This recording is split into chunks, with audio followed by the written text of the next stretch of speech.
return for their contribution. I want to assure the people of Kenya that those questions will be answered.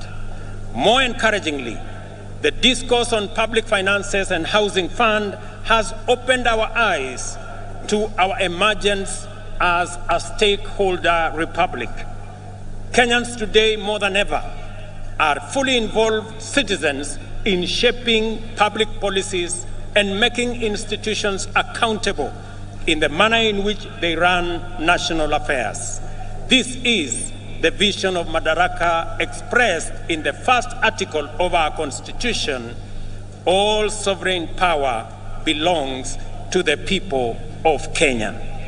We have crossed a fundamental decision, a decisive threshold in the history of our political freedom and democratic maturity. Today, Kenyans of this generation honor patriots who went before us in this celebration of a noble and historic achievement.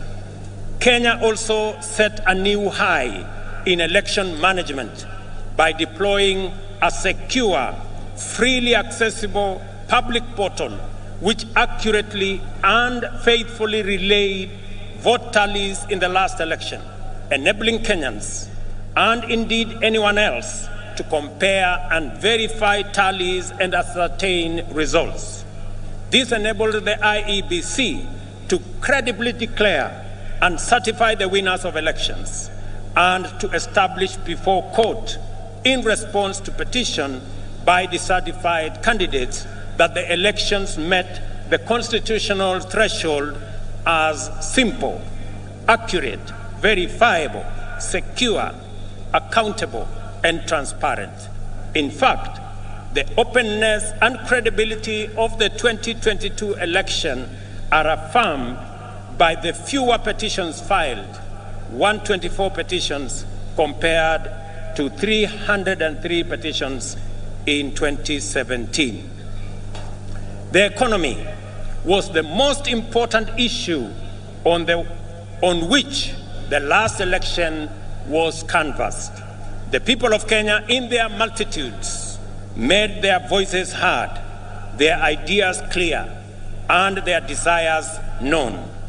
From Busia to Banisa, Lokichogio to Lamu, Magadi to Moyale, Mandera to Migori, and everywhere in between, the people said they wanted to transform our economic system, democratize opportunity, enhance inclusion, and reduce exploitation.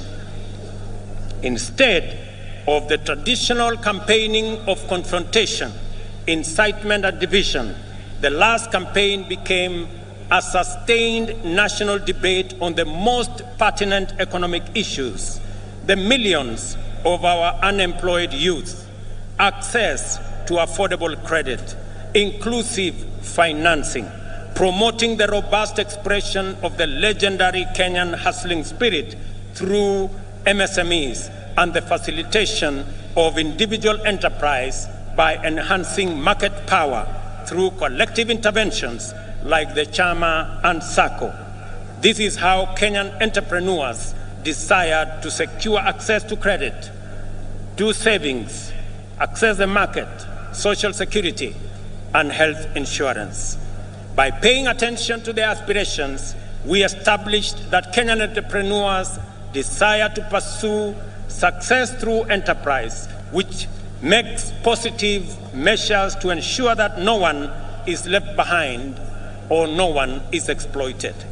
It is an enterprise culture which encourages the pursuit of individual aspirations through collective systems, which empower every person to succeed within the context of a thriving community.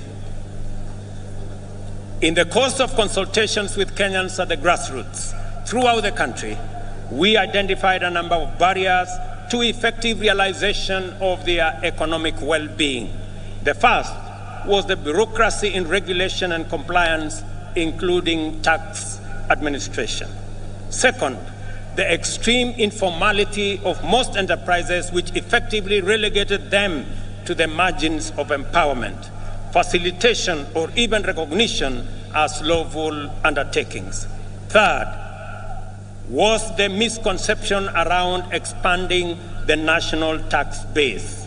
Is it about people paying more or more people paying? The answer lies in empowering more Kenyans to enter the taxable income category through intentional effort to create millions of new jobs and millions of new taxpayers in due course. Fourth, a huge number of Kenyans, about 10 million, had either been blacklisted by the credit reference bureaus of an inability to pay loans advanced by financial technology platforms or were struggling to pay. Other lenders required hefty securities and valuable assets as collateral, yet these struggling entrepreneurs required financing to acquire such assets. It was clear, therefore, that the prevailing financing and credit facilities were not supportive to the profitable existence of micro, small, and medium enterprises. Self-employment accounts for 51% of all jobs in our economy. 83% or 15.3 million jobs are in the informal sector, and only 3.6 million jobs are in the formal sector, representing a paltry 17%. Considering this employment landscape, it was imperative that we attend to the interests of these undeserved and underserved majority of workers urgently, resolutely, and effectively. This engagement with business community inspired the creation of the Financial Inclusion Fund, or the Hustler Fund, to eliminate the financial cost, delay, and bureaucracy entailed in complying.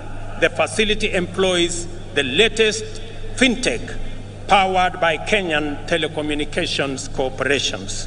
The Hustler Fund also re-engineered the idea of collateral by deploying the borrower's credit score as effective security. Without a doubt, the Hustler Fund has been more than transformational. In fact, it is revolutionary. On its way to becoming effectively the biggest financial institution by the number of borrowers and active loans, the Hustler Fund also turned around the country's fintech, transforming it from a predatory ecosystem to a more responsive